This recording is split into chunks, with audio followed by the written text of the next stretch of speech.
आज शुक्रवार 87वा आमचा जनसंवाद कार्यक्रम या ठिकाणी कोपटमध्ये कार्यालय संपन्न होतो आहे आणि आज देखील आता सोमवारपासून अधिवेशन आहे आणि त्याच्यामुळे पुढचे 3 आठवडे सोमवार आणि शुक्रवारचा जनसंवाद जो आहे तो होऊ शकणार नाही आणि त्याच्यामुळे आज मात्र विविध विषय घेऊन लोक या ठिकाणी आले होते.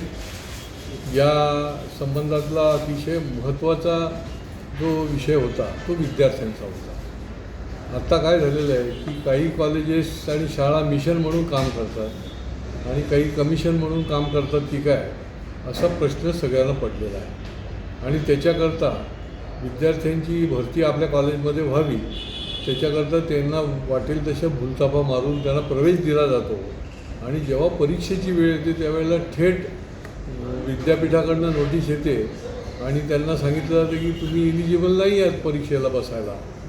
याचा अर्थ ही कॉलेजेस जी आहेत ही चुकीची यादी विद्यापीठाला देतात आणि त्याच्यानंतर या मुलांचं अशा पद्धतीने नुकसान होतं. ही मुलं हवालदिल आहेत अक्षरशः, त्यांचे पालक तर त्याहीपेक्षा हवालदिल आहेत आणि त्याच्यावरती त्यांच्यावर पेनल्टी सुद्धा त्या ठिकाणी लावलेली आहे.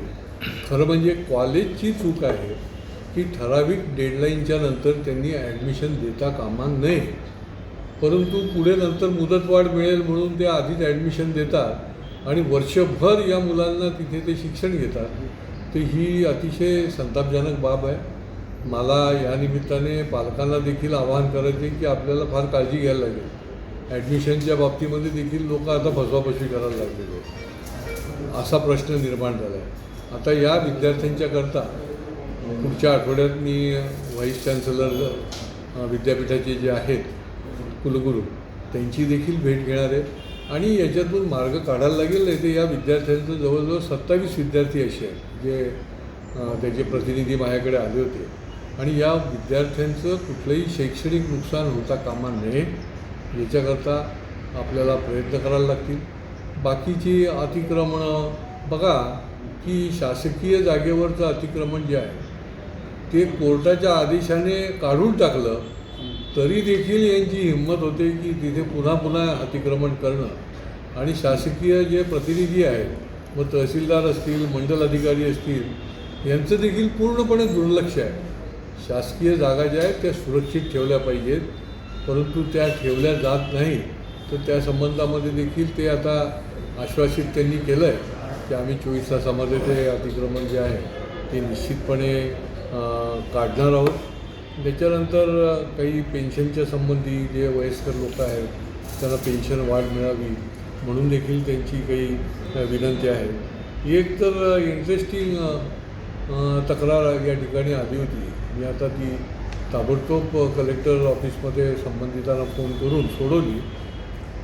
लोकसभा निवडणुकीमध्ये अनेक लोकांना आपण डिप्लॉय करतो आणि त्यांना त्या निवडणुकीच्या कामाकरता म्हणून ते काम तिथे मग क्लरिकल काम असेल अन्य काम असेल तसं वाहन चालक देखील त्या ठिकाणी काम करतात. ह्या वाहन चालक जे आहेत ते 7 वाहन चालकांना अजून पैसेच मिळाले नाहीत. आता लोकसभा निवडणूक होऊन झाली 2 वर्ष.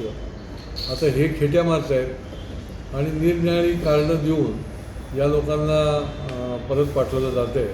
तर त्यासंबंधीचा आपण आता निर्णायक माझं बोलणं झालं आणि त्यांना मला वाटते आता या 2-3 दिवसामध्ये त्यांची जी काही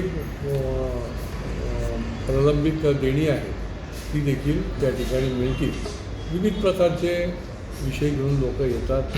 मग रेशनिंगचा विषय असेल अगदी टिटवाळ्यापासून ते अन्य ठाणे जिल्ह्याच्या अन्य भागापासून देखील लोक येतात आणि त्यांचे प्रश्न जे आहेत ते जेन्युइन आहेत आणि ते सोडवणं हे देखील आपलं काम आहे. महापालिकेच्या संबंधितही काही त्यांच्या नोकऱ्या पदोन्नती याच्या संबंधी काही विषय आले आणि ते देखील आपण त्याचा मार्गी लावण्याचा प्रयत्न केला.